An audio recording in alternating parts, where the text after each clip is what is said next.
Hello everyone, AK institute of education में आपका स्वागत है। आज हम करने वाले हैं एक्सपोनेंट्स ऑफ रियल नंबर का third topic, that is nth root of a positive real number.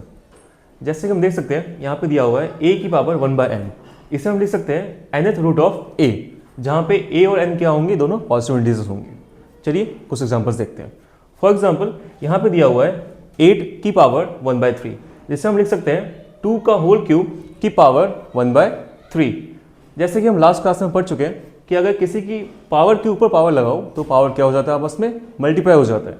तो यहाँ पे क्या होगा, 3 मल्टीप्लाई 1/3 हो जाएगा।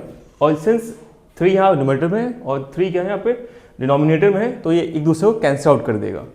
कट होने के बाद हमारा जो आंसर आएगा वो आएगा 2। सिमिलरली सेम क्वेश्चन हम इसमें भी कर सकते हैं कि 27 की पावर दी हुई है वहाँ पे 1/3। 27 जो होता है वो होता है 3 का क्यूब होता है।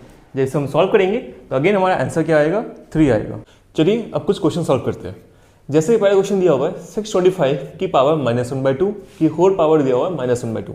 जैसे कि हम पहले पढ़ चुके हैं कि अगर किसी नंबर के ऊपर कोई पावर दिया हो और उसके ऊपर भी कोई पावर दिया हो तो उसे हमें सिंपल क्या करना होता है, मल्टीप्लाई करना होता है। तो हम क्या करेंगे, 625 की पावर -1/2 मल्टीप्लाई -1/2। अब जो ये -1/2 है, जब मल्टीप्लाई होगा -1/2 के साथ तो क्या बन जाएगा, 1/4। क्यों? क्योंकि माइनस माइनस से मल्टीप्लाई होते तो क्या होता है, प्लस होता है। और जब 2 मल्टीप्लाई होगा साथ में तो क्या आएगा, 4 आएगा। नाउ इस नंबर 625 को हम एलसीएम लेके खोल सकते हैं।